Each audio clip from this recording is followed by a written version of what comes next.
రాజా ఉగ్రసేనుడు మధురకు రాజు. అతని కొడుకు కంసుడు, కుమార్తె దేవకి. కంసుడు చాలా చెడ్డవాడు. తన మొండితనంతో తండ్రినే సింహాసనం మీద నుంచి దింపాడు. తానే రాజయ్యాడు. అతను ఎంతో క్రూరుడు, కఠినాత్ముడు, నిర్దయుడు. మధురలో అందరూ అతని క్రూర, దుష్ట ప్రవృత్తిని చూసి భయపడేవారు. కాని ఒకే ఒక వ్యక్తిని మాత్రం అతను అమితంగా ప్రేమించేవాడు, ఎంతో గౌరవంగా చూసుకునేవాడు. ఆమెనే అతని సహోదరి దేవకి. దేవకి వివాహం వాసుదేవుడు అనే ఒక యదువంశరాజుతో నిశ్చయమైంది. నువ్వెళ్ళిపోయాక ఈ రాజమహలంతా శూన్యంగా ఉంటుంది దేవకి. వివాహం ధూమ్ధాంగా జరుగుతుంది. దేవకి వెళ్ళిపోతుంటే నా మనసుకు చాలా బాధ కలుగుతోంది. నేను దేవకిని అత్తవారింటికి సాగనంపి వస్తాను. వివాహానంతరం కంసుడు తన సోదరి దేవకి ఇంకా బావ వాసుదేవుడిని అత్తవారింటికి సాగనంపడానికి వెళుతూ ఉంటాడు. వారు ప్రయాణిస్తుండగా మార్గమధ్యలో హఠాత్తుగా ఆకాశవాణి పలుకుతుంది. హే క్రూరకంసా, నీవెందుకు ఇంత సంతోషంగా ఉన్నావు? తస్మాత్ జాగ్రత్త. ఏ సోదరినైతే నువ్వు ఇంతగా ప్రేమిస్తున్నావో ఆమె కడుపున పుట్టే 8వ సంతానం నీ మృత్యువుకు కారణమవుతుంది. దేవకీ పుత్రుడు నా మృత్యువుకు కారణమెలా అవుతాడు? అలా అయితే నేను దేవకినే సంహరిస్తాను. ఆకాశవాణి మాటలు విన్న కంసుడు దేవకిని వధించడానికి సిద్ధపడతాడు. 8వ సంతానం జన్మించేలోపే నేను ఈమెను వధిస్తాను. కంసా, నువ్వెంతటి మహాపాపం చేస్తున్నావో నీకర్థం కావడం లేదు. నీ ప్రియమైన చెల్లెల్ని నీవే వధిస్తావా?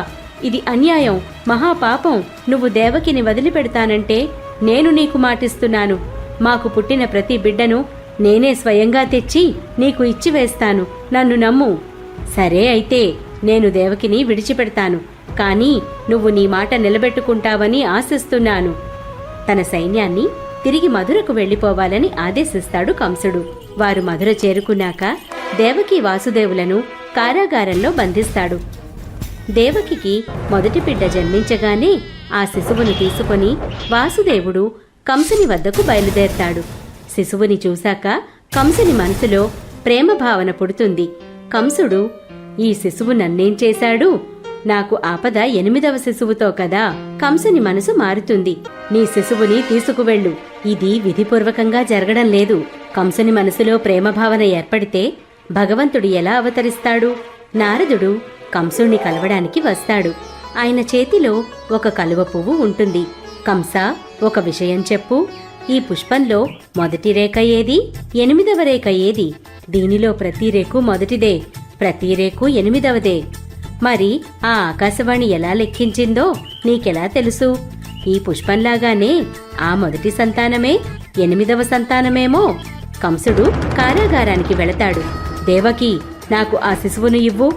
కంసుడు దేవకి వద్ద నుంచి శిశువును లాక్కుంటాడు. శిశువు కాళ్ళు పట్టుకొని గాల్లోకి లేపి కింద పడవేస్తాడు. ఆ శిశువు వెంటనే మరణిస్తుంది. ఆ తర్వాత కంసుడు 7 శిశువులను కూడా ఇలాగే వధిస్తాడు. కాలం గడుస్తుంది. దేవకి 8వసారి గర్భవతి అవుతుంది. పుట్టబోయే ఈ 8వ శిశువు కూడా వధింపబడుతుందా? హే విష్ణు భగవాన్, ఏదైనా చమత్కారం చేయి ప్రభు. ఆ క్రూర కంసుడి నుంచి మా శిశువును రక్షించు. శ్రావణమాసం అష్టమి తిథి. మధురలో ఒక భయంకరమైన తుఫాను వస్తుంది. హోరున వర్షం కురుస్తుంటుంది. ఆకాశం నల్లటి మేఘాలతో కప్పబడి ఉంటుంది. దేవకి 8వ సంతానం యొక్క గర్భవతి. విష్ణు భగవానుడు హఠాత్తుగా వారి ఎదుట ప్రత్యక్షమవుతాడు. వాసుదేవా, నీ కోరిక నెరవేరుతుంది. నేను మీ బిడ్డగా జన్మిస్తాను. వాసుదేవా, నీవు ఆ బిడ్డను ఇక్కడి నుంచి గోకులానికి తీసుకొని వెళ్ళు. అక్కడ నందునికి పుట్టిన శిశువుతో మార్చు. ఇలా చెప్పి విష్ణు భగవానుడు అంతర్ధానమైపోతాడు. మధ్యరాత్రిలో దేవకికి ఒక బాలకుడు జన్మిస్తాడు. చూడు దేవకి, సంకెళ్ళు విడిపోయాయి. ఇది ఏదో మాయలా ఉంది. త్వరగా ఆ శిశువును నాకివ్వు దేవకి. నేను శిశువును నా మిత్రుడు నందుని ఇంటికి గోకులానికి తీసుకుని వెళతాను. వాసుదేవుడు గోకులానికి బయలుదేరడానికి సిద్ధమవుతుండగా జైలు తలుపులు వాటంతట అవే తెరుచుకుంటాయి. సైనికులంతా గాఢంగా నిద్రపోతుంటారు. పిల్లవాడిని జాగ్రత్తగా గంపలో పెట్టుకొని వాసుదేవుడు గోకులానికి బయలుదేరతాడు. వాసుదేవుని వెనుక శేషనాగు వెళ్తుంటుంది. అది విష్ణు భగవానుని శేషతల్పంగా వైకుంఠంలో ఉంటుంది. శిశువును తన పడగతో మూసి ఉంచి వర్షం పడకుండా కాపాడుతుంది. వాసుదేవుడు త్వరగా యమునా నది ఒడ్డుకు చేరుకుంటాడు. ఆశ్చర్యకరంగా యమునా నది ఆయనకు దారి ఇస్తుంది. వాసుదేవుడు గోకులానికి చేరుకుంటాడు. అక్కడ నందుని భార్య యశోద ఒక ఆడపిల్లకు జన్మనిస్తుంది. వాసుదేవుడు కృష్ణుణ్ణి ఆ ఆడపిల్ల జాగాలో ఉంచుతాడు. ఆమెను మెల్లగా తన చేతులలోకి తీసుకుంటాడు. తర్వాత కారాగారానికి తిరిగి వచ్చేస్తాడు. ఆయన తిరిగి రాగానే జైలు తలుపులు మూసుకుపోతాయి. శిశువు ఏడుపు విన్న సైనికులు నిద్ర మేల్కొంటారు. శిశువు రోదన విన్న భటులు వెంటనే ఆ వార్తను కంసునికి చేరవేస్తారు. కంసుడు వెంటనే జైలులోని దేవకీ వద్దకు వస్తాడు. దేవకీ, ఆ శిశువును ఇట్టివ్వు. ఈ శిశువు ఒక ఆడపిల్ల.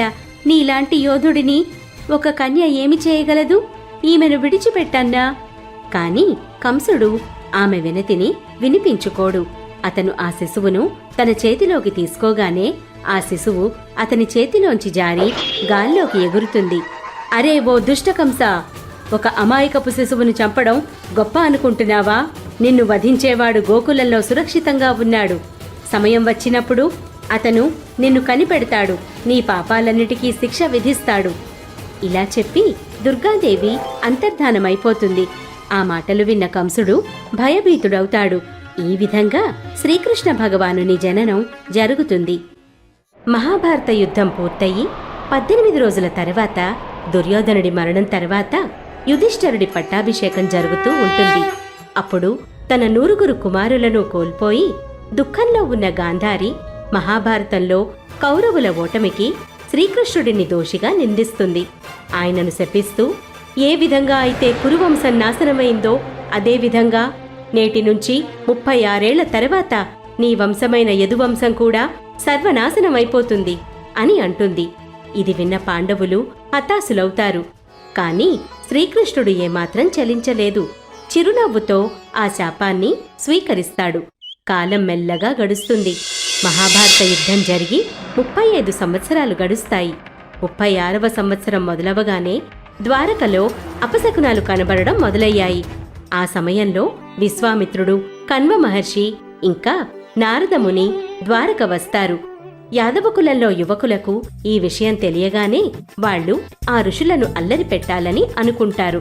అప్పుడు వాళ్ళు శ్రీకృష్ణుని కుమారుడైన సాంబుడిని ఒక స్త్రీవలే తయారు చేసి ఆ ఋషుల వద్దకు తీసుకువెళతారు. ప్రణామాలు ఋషులారా!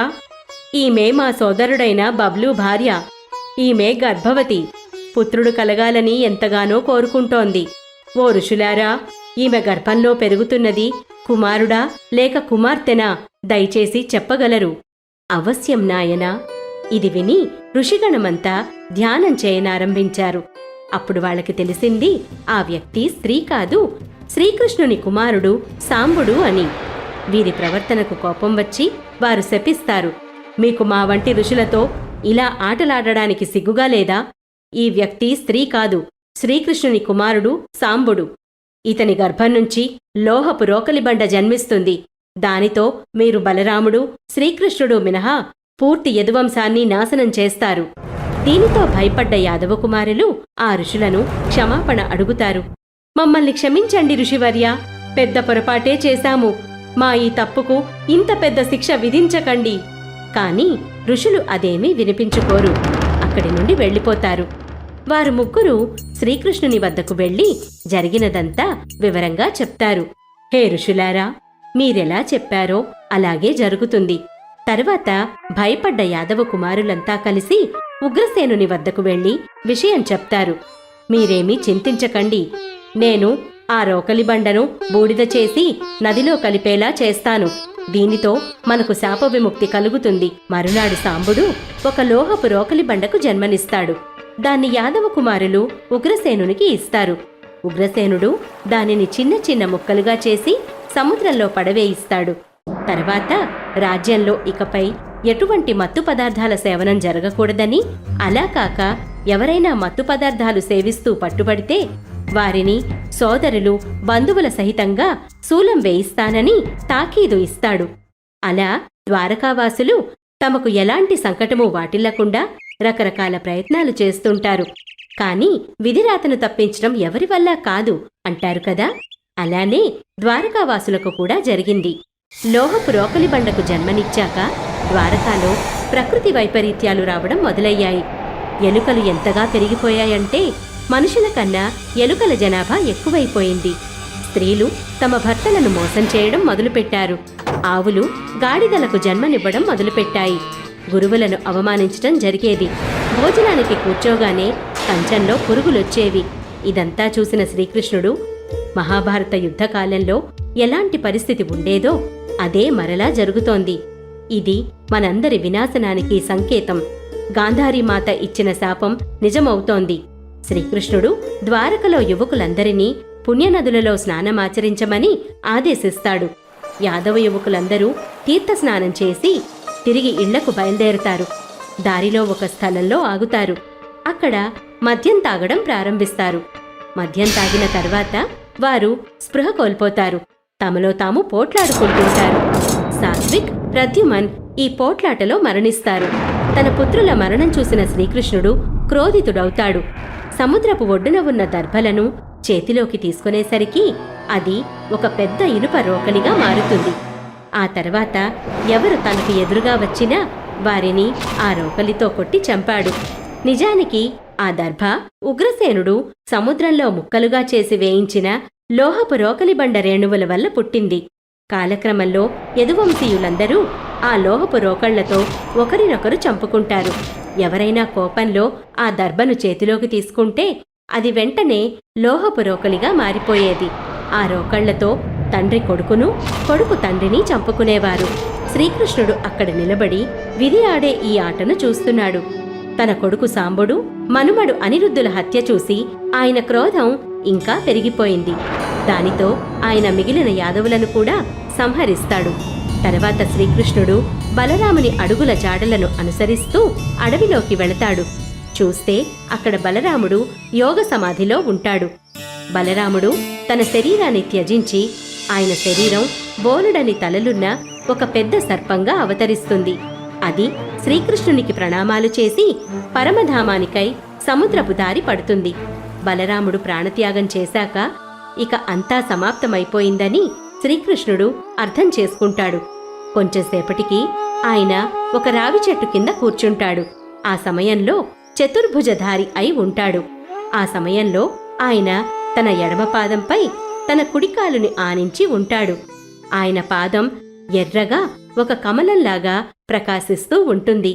అదే సమయంలో ఒక వేటగాడు అటువైపుగా వెళ్తుంటాడు. అతనికి శ్రీకృష్ణుని ఎర్రటి పాదం ఒక లేడి ముఖము వలె కనిపిస్తుంది. నిజంగా లేడే అనుకొని బాణాన్ని సంధిస్తాడు. బాణం శ్రీకృష్ణుని కాలికి తగులుతుంది. దగ్గరకొచ్చి చూస్తే ఈయన చతుర్భుజ పురుషుడే. ఇలాంటి అపరాధం చేశానేమిటి అని అతను భయంతో వణికిపోతుంటాడు. శ్రీకృష్ణుని పాదాలపై పడి ఇలా అంటాడు, హే మధుసూదన, తెలియక అపరాధం చేశాను. దయ ఉంచి నా ఈ అపరాధాన్ని మన్నించి నేను ఇలాంటి పొరపాటు మరలా చేయకుండా నన్ను వధించండి. శ్రీకృష్ణుడు చిరునవ్వుతో ఇలా సమాధానమిస్తాడు, నువ్వు భయపడకు, ఇదంతా విధిరాత. నేను రామావతారంలో ఉన్నప్పుడు నువ్వు వానరరాజు వాలివి. నేను దొంగచాటుగా నీపై బాణం సంధించి నీ మరణానికి కారణమయ్యాను. ఇప్పుడు ద్వాపరయుగంలో అదే మరణాన్ని నాకోసం ఎంచుకున్నాను. నువ్వు నా మనసులోని పనినే చేశావు. వెళ్ళి స్వర్గప్రాప్తి పొందు. ఎంతో పుణ్యం చేస్తేగాని అది లభించదు. మీకు ఎంతో రుణపడి ఉంటాను. ఆ తర్వాత స్వర్గలోకం నుంచి ఒక రథం వస్తుంది. ఆ వేటగాడిని దానిలో కూర్చోబెట్టుకుని తీసుకువెళుతుంది. ఇంతలోగా శ్రీకృష్ణుని సైనికులు ఆయనను వెతుక్కుంటూ వస్తారు. శ్రీకృష్ణుని ఆ అవస్థలో చూసి బాధతో ఆయన చరణాల వద్ద పడి ఏడుస్తూ ఉంటారు. సైనిక, నీవు ద్వారకకు తిరిగి వెళ్ళిపో. అక్కడ అందరికీ బలరాముడు ఇంకా నా పరమధామం గురించి తెలియపరచు. అందరినీ వారి సామాన్లు తీసుకొని ఇంద్రప్రస్థానానికి వెళ్ళిపోమ్మని చెప్పు.